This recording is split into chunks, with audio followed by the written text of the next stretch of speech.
My name is Olivia Bennett. I'm 32 years old, and 3 months ago, I was the kind of woman business magazines like to call self-made. I had built my company from a folding table in my garage into an 8-figure brand people in Seattle actually respected. I had a beautiful apartment, a daughter who thought I could fix anything, and just enough pride to believe that if I worked harder than everyone else, life would eventually play fair. I was wrong. The night my mother cut me out of her life, I was sitting in the front seat of my SUV with my daughter asleep in the back, wrapped in 2 thin blankets and burning with fever. My phone lit up with a message so cold it made the whole car feel smaller. She told me I was no longer her daughter. By sunrise, my accounts were locked. My company was collapsing under accusations I knew were manufactured, and the same family name that used to open doors for me was suddenly being used to slam every one of them shut. I kept telling myself I had hit bottom. Then the hospital turned my sick child away because my card declined. Then the rain started hitting the windshield so hard I could barely hear myself think. Then a black Rolls-Royce pulled up beside my car, and a stranger stepped out like she had been sent from some world that no longer belonged to me. She said a dying billionaire had spent years looking for the woman who saved his life, and somehow, that woman was me. I thought she had the wrong car, the wrong night, the wrong broken woman. I had no idea that before the people who erased me saw me again, my whole family would freeze the second I walked back into their world. Before I tell you what happened after that Rolls-Royce stopped beside my window, tell me what time it is, where you are, and where you're watching from, because I have a feeling this story is going to travel farther than I ever did. For 6 weeks, I kept telling myself the collapse had to be a misunderstanding. My company, EcoNest Home, did not fall apart because customers stopped loving it. It fell apart because somebody reached into its bloodstream and started cutting one artery at a time. First, a regional retail chain put our launch on hold after receiving anonymous documents claiming our bamboo storage line came from uncertified factories overseas. Then, our payment processor froze nearly every dollar from our online sales while they reviewed a wave of suspicious chargebacks that all hit within 48 hours. Then, our warehouse landlord changed the locks after the bank called our line of credit. It was too coordinated to be random, too clean to be bad luck. I had built EcoNest from a folding table, 2 borrowed shelves, and a belief that ordinary products could be made better without lying to people. We sold refillable soaps, low-waste kitchen goods, organic bedding, simple things, but honest things. That honesty was the part I was proudest of. It was also, I learned too late, the thing that made me dangerous to the wrong people. A week before everything imploded, I found an invoice trail that made no sense. One of our biggest raw material vendors had a side contract with a shell nonprofit that was quietly tied to my family's foundation. When I pushed for answers, meetings got canceled. People stopped returning calls. Then my older sister Isabella offered to help. She said she could talk to the right people, calm donors down, smooth over whatever rumor was spreading. I believed her because for most of my life, I wanted to believe the best about my family more than I wanted the truth. 2 days later, one of my biggest customers forwarded me a private email they had received from Isabella. It warned them that doing business with EcoNest might expose them to reputational harm and supply chain fraud. She signed it as a concerned advisor protecting the Bennett name. I remember staring at the screen and feeling something in me go physically cold. When I confronted her, she did not even deny it. She said I had become reckless, stubborn, embarrassing. She said I was dragging the family into a scandal I was too naive to survive. I drove straight to my mother's house that night. Not to fight. Not even to beg for money. I just wanted one person in my family to say this had gone too far. She made me wait in her sitting room for 20 minutes, then walked in dressed for dinner like I was an inconvenience between courses. I told her Isabella had been undermining my business. I told her the accusations against EcoNest were manufactured. I told her Emma and I were going to lose everything if somebody did not stop this. My mother listened with the kind of face rich women perfect over years of charity luncheons and silent contempt. Then she said, "Olivia, when a house catches fire, you do not argue with the smoke. You step away before it stains you." I asked her if she was really going to stand there and let her daughters destroy each other. She looked me in the eye and said, "No, Olivia. One daughter is protecting this family. The other one chose to make herself disposable." That was the moment I understood I had never been standing outside the problem. I had been standing in the middle of it.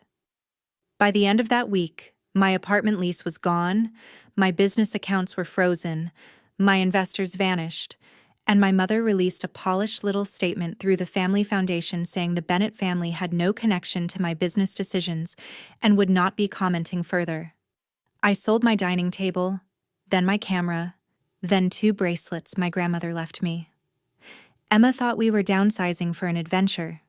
She was 7, bright and gentle, with the kind of trust that makes you want to become a better person just so you deserve it. I put us in a cheap motel first. When that money ran out, I folded the back seats of my SUV down flat and told her we were camping in the city. During the day, we hid in the Seattle Public Library, where she read picture books and drew houses with flower boxes while I applied for jobs that never called back. At night, we parked in the corner of a Walmart lot and shared peanut butter sandwiches under a weak dome light. Emma called the SUV our spaceship. I called it temporary because I could not let myself call it home. On the last day before everything changed, I counted the money in my wallet 3 times. $27. That was all I had left. Emma was coughing by then, a rough little cough that sounded too big for her body. She tried to smile through it and said she was okay. Children lie like that when they love you. That night, when I touched her forehead and felt heat roll off her skin, I realized I was out of time. The storm came in hard off the water, one of those cold Seattle nights when the rain does not fall so much as a tack. Emma was curled in the back of the SUV with her rabbit tucked under her chin, shivering even though her skin was burning. Her breathing had changed. It was shallow and fast, with a wet little catch at the end that made panic rise in me so fast it felt like choking. I threw the car into drive and headed for the nearest emergency room, running lights I would have stopped for any other night. I kept talking to her through the rearview mirror the whole way. "Stay with me, baby. We are almost there. Mom's got you." I must have said it 50 times, maybe because I needed one of us to believe it. The ER was bright and crowded and cruel in the way exhausted places become. A triage nurse took one look at Emma and called for a room. For 10 beautiful seconds, I thought we were safe. A resident listened to her lungs, ordered oxygen, said the word pneumonia, and told me they needed to admit her. Then I was sent to admissions. The woman behind the glass asked for insurance. I said I did not have active coverage. She asked for a deposit. I gave her my debit card. The machine beeped once, then again. Declined. She tried a second time with the same careful, detached expression people use when they do not want your bad luck to touch them. Declined. I told her my daughter was 7 years old and struggling to breathe. I told her they already said she needed to stay. The woman lowered her voice and slid a paper estimate under the glass like she was doing me a kindness. I do not remember the exact number because after 4 digits, my brain stopped treating it like money and started treating it like a wall. They offered to write prescriptions and discharge her. Discharge her. In the middle of a storm. In the middle of a fever. Into the front seat of a car that smelled like damp blankets and fear. I went back to the room in a kind of trance. A nurse with tired eyes removed the oxygen clip from Emma's finger and whispered that she was sorry. Sorry is the loneliest word in the world when you are poor and your child is sick. I carried Emma back through the automatic doors, rain blowing sideways into my face, and laid her down in the SUV again. I gave her the last of the liquid fever medicine I had bought at a convenience store, and sat in the driver's seat gripping the wheel so hard my palms hurt. I did not cry gracefully. I broke open. I put my forehead on the steering wheel and begged the universe not to take my daughter because I had already run out of things to trade. I think I had just decided I was going to drive to my mother's house and make a scene on her front lawn when headlights cut through the rain beside me. A long black Rolls-Royce pulled into the empty space next to my SUV, so polished it looked unreal under the hospital lights. At first I thought security had finally decided I looked too pathetic to leave alone.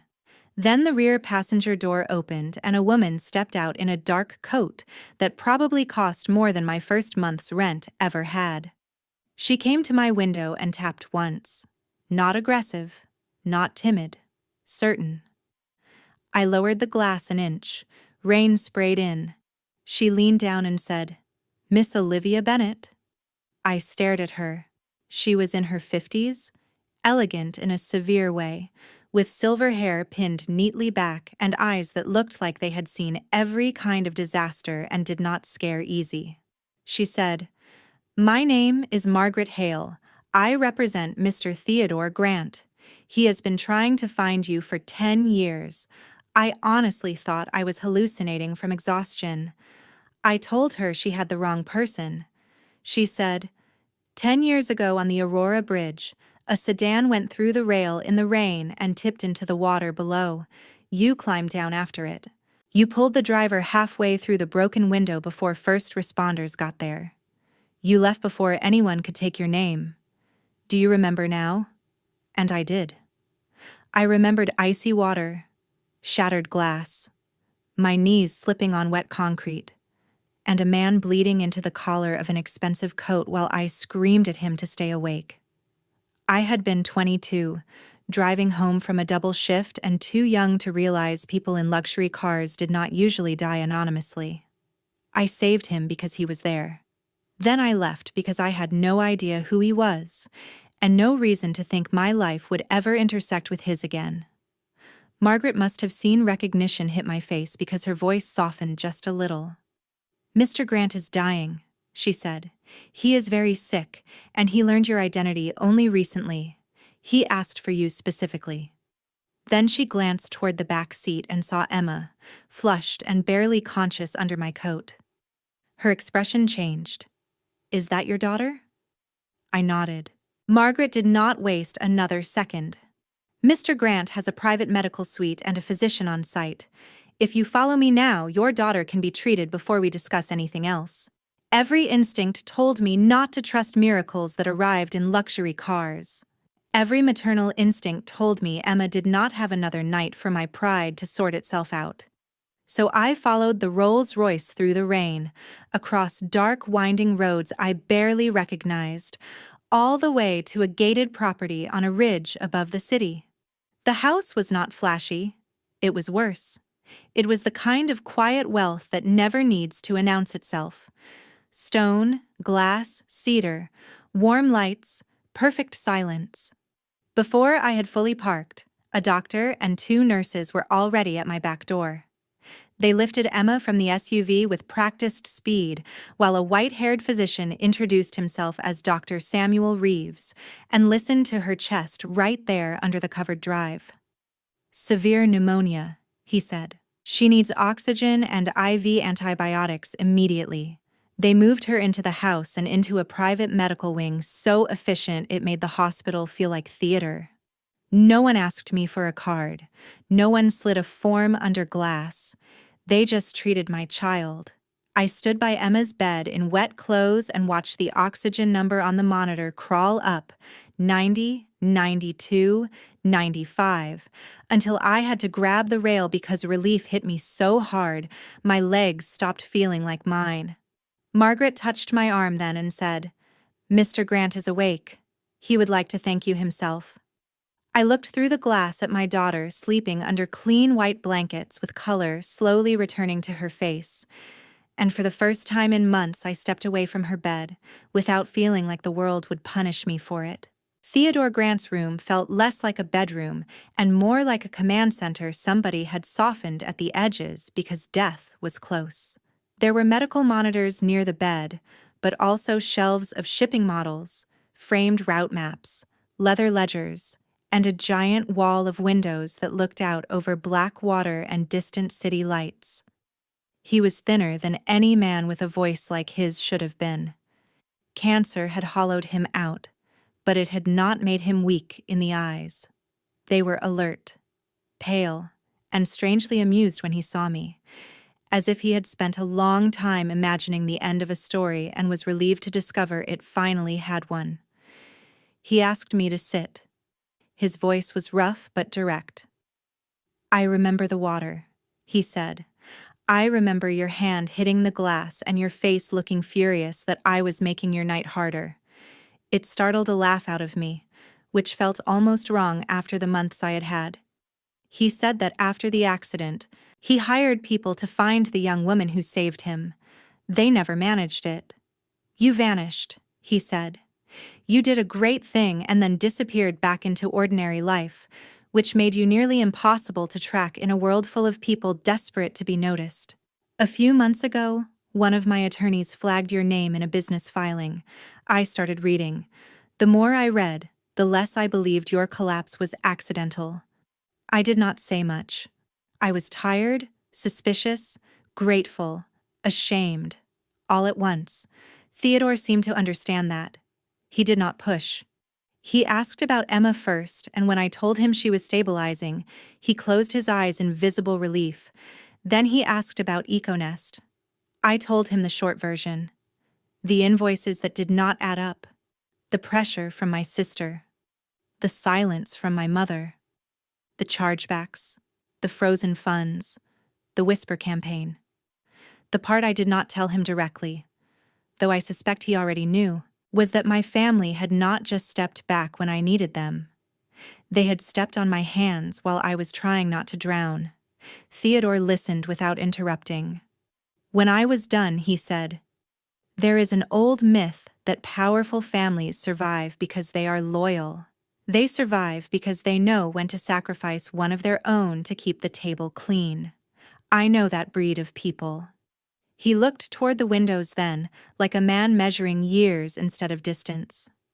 "I built Grant Dynamics from 3 trucks and a rented loading dock. Now it moves freight across the entire West Coast. People think empires are built from vision. They are built from appetite. Mine included. I made mistakes, Olivia. But I never confused appetite with virtue." He asked Margaret to bring a file. It was slim. Nothing dramatic. Just enough to be alarming. He told me he had people quietly look into the pattern around EcoNest after he recognized my name. The deeper they looked, the more often one entity surfaced near the edges of questionable vendor contracts, donor pressure campaigns, and Shell consulting invoices. Bennett Family Foundation. My stomach dropped. I asked him if he was sure. He said the words carefully, the way you speak when truth will hurt more if you rush it. "I am sure enough to tell you not to trust coincidence anymore." Theodore died 4 days later, just before sunrise. I had read to him the night before from one of his own shipping memoirs because he said hearing logistics spoken aloud soothed him more than prayer ever had. Emma was breathing normally by then, sitting up in bed, drawing little cranes and boats for the nurses. His death should not have hit me the way it did. I had known him for less than a week. But grief does not always measure time. Sometimes it measures recognition. He was the first powerful person in months who looked at me and did not see a cautionary tale or an embarrassment or a woman one bad quarter away from being disposable. He saw me clearly, and then he was gone. 2 days after the funeral, Margaret drove me and Emma into the city for the reading of the will. The law offices sat high above Elliott Bay in a tower of steel and glass. The conference room was severe and quiet. Theodore's attorney, Harold Whitmore, was the kind of man who had probably billed entire lives in 6-minute increments. He did not waste words. After several smaller bequests to staff, charities, and former colleagues, he folded his hands and looked directly at me. To Olivia Bennett, he said, the woman who once pulled Theodore Grant from freezing water and who, in his words, still remembers the difference between being tested and being bought, Theodore leaves the controlling 68% stake in Grant Dynamics, Grant Ridge Estate, the majority of his private liquid portfolio, and full authority over his charitable restructuring directives. For a second, I thought I had misunderstood English as a language. I remember turning to Margaret because she was the only person in the room whose face was remotely human. She gave me one small nod. Harold then handed me a second sealed packet Theodore had left with explicit instructions. I opened it in the car on the way back to the estate because my hands would not stop shaking until I did. Inside was a letter and a bound investigative file. Theodore's letter was short, which made it worse. He said he was not leaving me a reward. He was leaving me a burden he believed I might carry honestly. He wrote that the file contained evidence that Eleanor Bennett and Isabella Bennett Cross had used the family foundation for years as a laundering channel for personal expenditures, fraudulent consulting fees, illegal transfers, and pressure tactics against businesses that would not cooperate with them. He wrote that when EcoNest refused to funnel contracts through their preferred network, and when I started asking questions, they did not just abandon me. They helped destroy me. I sat in the back seat with that letter in my hand while the city blurred outside the window and Emma slept against my shoulder, healthy for the first time in days. The inheritance was overwhelming. The money was unreal. But it was the file that changed the air around me. My mother and sister had not merely chosen reputation over me, they had chosen fraud, cruelty, and strategy. They had made me the price of keeping their machine quiet. By the time we reached Grant Ridge, I understood one thing with absolute clarity. I had not been rescued. I had been handed a weapon, and Theodore Grant, even in death, had trusted me to decide whether justice and mercy could still exist in the same room. 2.5 weeks later, Seattle's most self-congratulatory charity gala took over the ballroom of the Fairmont, all crystal glasses and practiced compassion. The Bennett Family Foundation had sponsored that event for years. My mother loved that room because everyone in it understood the cost of pretending to be decent. I almost did not go. Then I realized not going would still be a form of fear, and I was done letting my life be organized around other people's comfort. So I went. Grant's stylists found me a black dress that fit like certainty. Emma wore a dark blue dress with little silver flowers at the hem and patent shoes she could not stop admiring. Margaret came with us only as far as the entrance, then squeezed my hand once and said, "Whatever happens in there, remember who had to crawl and who had to wait for the elevator." It made me smile when I needed it most. The ballroom fell quiet in that subtle way expensive rooms do, where the silence is mostly made of people pretending they are not staring. I walked in with Emma's small hand in mine, and there they were. My mother near the donor wall in ivory silk, my sister beside her in red, one hand balanced on the stem of a champagne flute like even gravity owed her respect. They saw me at the same time. And for 5 full seconds, neither one of them moved. I counted. 1, 2, 3, 4, 5. My mother's face drained first. Isabella's expression did something stranger. It did not look like shock. It looked like insult, as if my return itself were rude. Then training kicked in. My mother smiled. My sister smiled. They crossed the room toward us wearing warmth like rented jewelry. "Olivia," my mother said, with that breathy note she used in public when she wanted to sound maternal without committing to anything real. "Emma, sweetheart, look at you." Isabella crouched like she had been thinking about my daughter every day instead of leaving us to sleep in a car. She said, "You look so grown up." I had to stop Emma from instinctively stepping closer to me. Children remember cold better than adults expect. My mother took my elbow gently, as if we were two women reuniting after a harmless misunderstanding. Olivia, we should talk privately. There has clearly been a terrible series of misunderstandings. Misunderstandings, I repeated, because some words deserve the disrespect of being said back. Isabella leaned in and lowered her voice. We know about Theodore Grant. Everyone does by now. It is all very sudden, and Mother and I just want to make sure you are protected from the kind of people who will use you. I almost admired how quickly she repositioned herself from executioner to advisor. My mother added that family should handle family matters quietly and with dignity.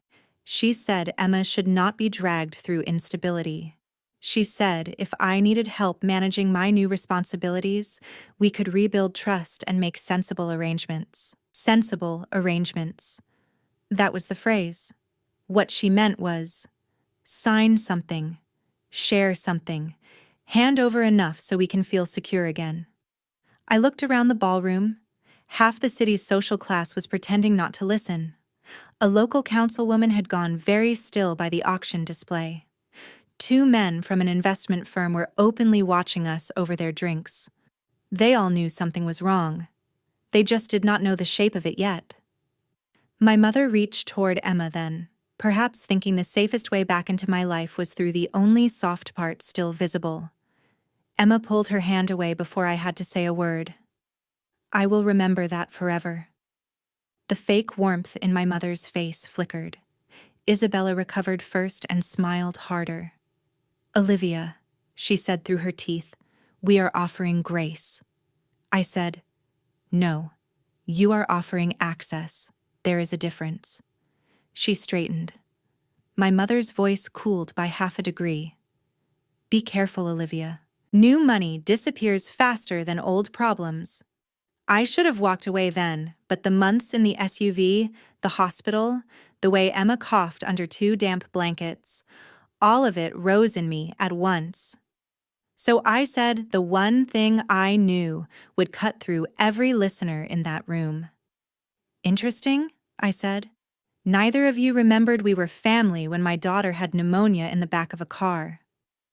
The silence that followed was not subtle. It was physical. My mother's face went rigid. Isabella actually glanced around to see who had heard. The answer was nearly everyone. A donor near the stage looked down at his glass like it had become suddenly fascinating. Someone at the far bar whispered, "Oh my God." That was the moment the power shifted. Not fully. Not yet. But enough for them to feel it. My mother regrouped and told me this conversation was not over. Isabella hissed that I was making a mistake. I bent down to Emma's height and asked if she wanted dessert from the pastry table. She nodded immediately. Then I looked back at my family and said, "This conversation ended when you chose a statement over your own granddaughter. Enjoy the gala." Emma and I walked away, leaving them standing in the center of the room with their smiles finally broken. Later that night, after we were home and Emma was asleep under a thick white comforter in a room bigger than our old motel, she asked me one quiet question. Why was Grandma acting nice if she does not like us? I sat on the edge of her bed and told her the gentlest truth I could. Some people do not love. They negotiate. Emma thought about that for a second and said, I do not want to be like that. I kissed her forehead and told her that was the best promise either of us could make. They moved faster after the gala because humiliation is gasoline for people like my mother and sister. Within 48 hours, a glossy little article appeared online implying I had manipulated a dying man during his final days. Isabella reposted it with a caption about the importance of due diligence and emotional fraud. A week after that, my mother's attorneys filed a petition requesting visitation rights with Emma based on what they called concern over my sudden instability, recent homelessness, and exposure to undue influence after a traumatic financial collapse. They were not trying to win custody. They were trying to frighten me, to remind me that even now, with all Theodore had left me, they still believed they could reach into my life and shake it until I dropped something valuable. What they did not know was that I had stopped reacting like the daughter they raised. I had started reacting like the woman who survived them. While they were feeding rumors to bloggers and threatening court actions, Harold Whitmore had already retained a forensic accountant. Theodore's file had been enough to open doors, but not enough by itself to close a case. Victor Lane, the accountant, moved through ledgers and shell companies like a surgeon. He found money from the Bennett Family Foundation routed through consulting firms that existed mostly on paper, then looped back into a real estate holding company tied to Isabella's husband. He found donor-restricted funds used to renovate a vacation property in Sun Valley. He found invoices for sustainability outreach that corresponded almost perfectly to the pressure campaign that killed EcoNest. The cruelest part was how petty some of it was. They did not just wreck my company to protect some grand empire. They did it to keep several profitable little lies intact. I let the legal machinery move quietly while I agreed to meet them. My mother requested a private conversation at the family's downtown office, the same place where I used to wait after school while she finished board meetings. I told Harold I would go, but only if he arranged for the room to be lawfully monitored from the adjoining conference suite. He did. Isabella arrived first, sharp and furious in cream wool, pacing before my mother even entered. Eleanor came in second, composed as ever, like civility itself had been invented to disguise threats. There were no hugs this time, no performance. My mother opened with the familiar script. She said the press was getting ugly and Emma deserved peace. She said the family could set up a private trust for me if I would cooperate and avoid unnecessary public conflict. I asked what cooperation meant. Isabella answered before my mother could. She said, "Stop pretending you earned any of this. Sign over a controlling share in Grant Dynamics to an outside management vehicle we approve.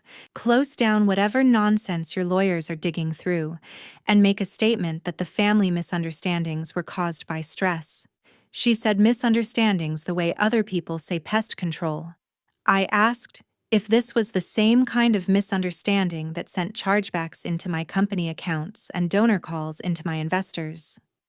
My sister went very still, then laughed. It was not a pleasant sound. "Olivia," she said, "EcoNest was never going to survive. You were too sentimental to scale. All we did was speed up what was already true." My mother cut in and told her not to be careless, but the damage was done. I leaned back and asked whether it had also been a misunderstanding when they kept Emma and me outside the family home. My mother's face remained unreadable.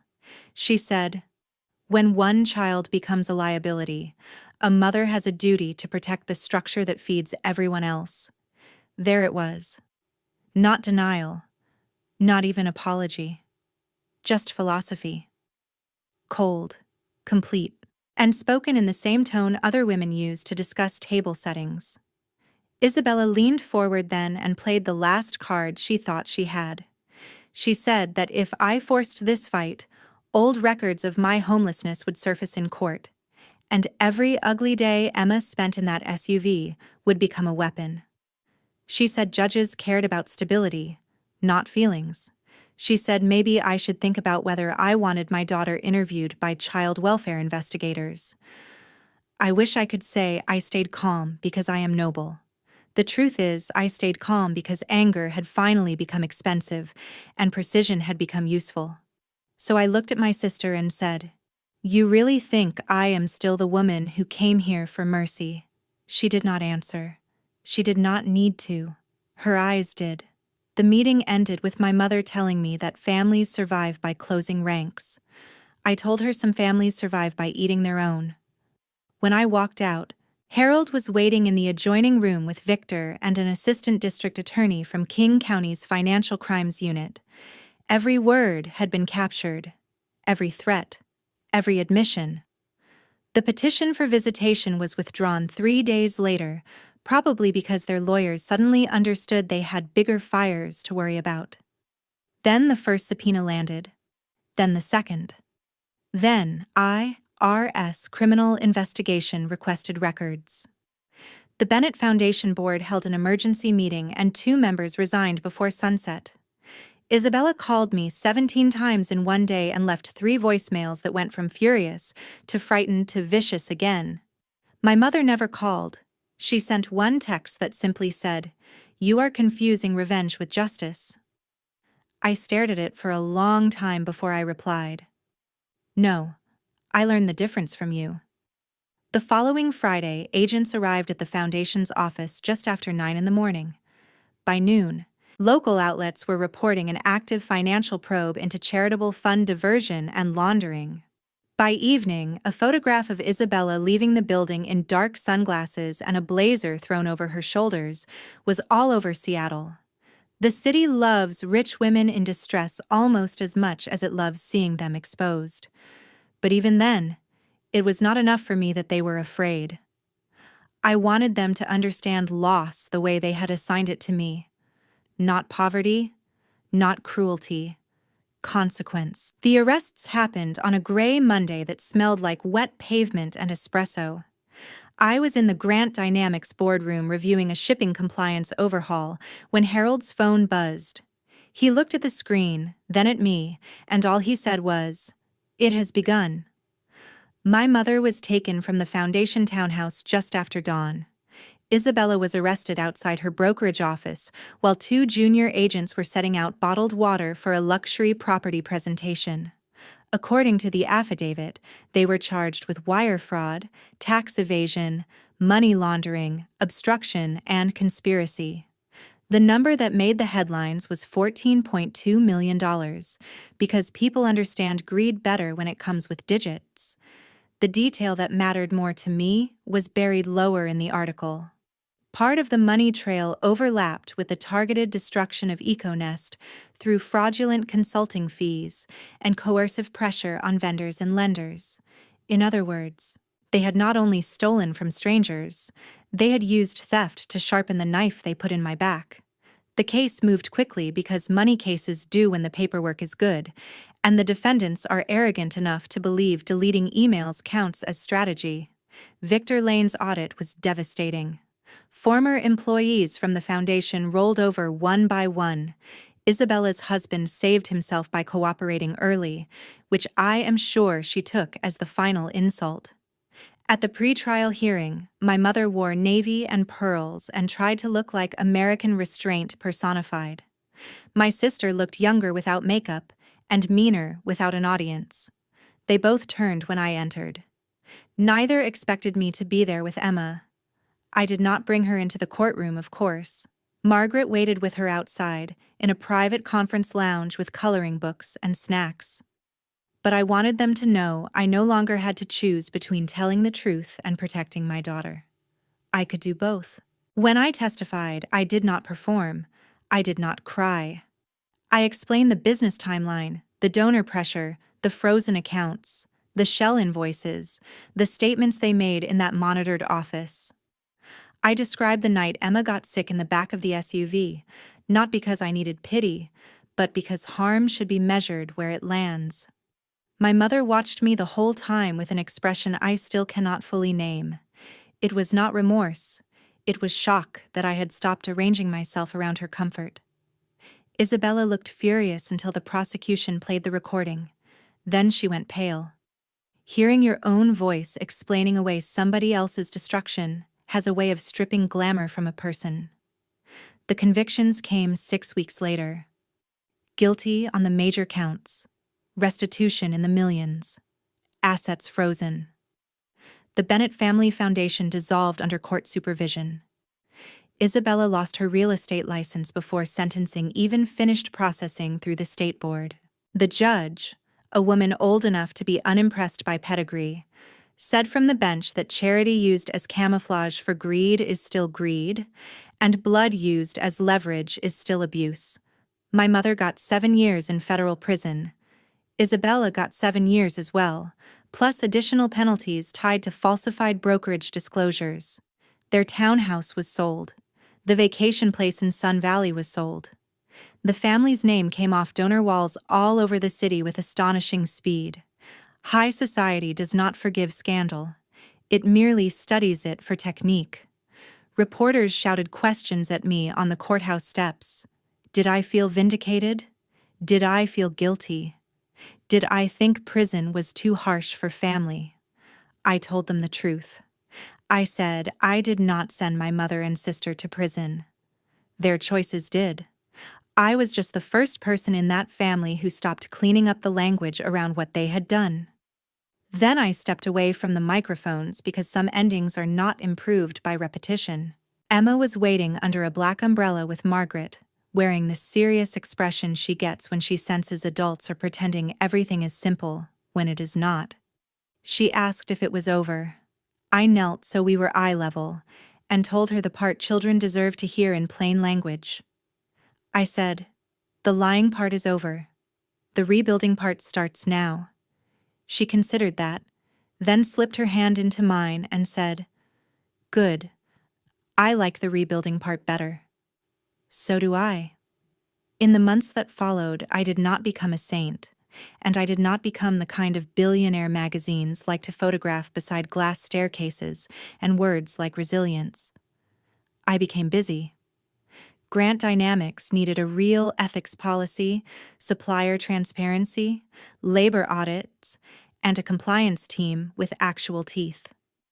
I funded a pediatric emergency program in Seattle for families turned away or trapped between treatment and money, because no parent should ever have to hear the word deposit while holding a feverish child. I also quietly restarted a smaller version of what EcoNest had once been, not as a vanity brand, but as a line inside Grant's consumer logistics division built around honest sourcing and open contracts. Emma got her purple bedroom, just like the ones she used to draw on library paper and tape to the roof of our SUV. Some nights she still asks me if I remember the spaceship. I tell her I do, because forgetting would be another kind of betrayal. The strangest thing about revenge is that people think it is all fire. Sometimes the most satisfying part is the quiet after. The school pickup, the grocery run, the sound of your child sleeping in a warm room while the people who taught you fear no longer control the temperature of your life. If there is a lesson in what happened to me, it is not that money saves people. It does not. Money changes the scenery. Truth changes the structure. Another lesson is that family is not defined by who shares your last name. It is defined by who still shows up when loving you becomes inconvenient.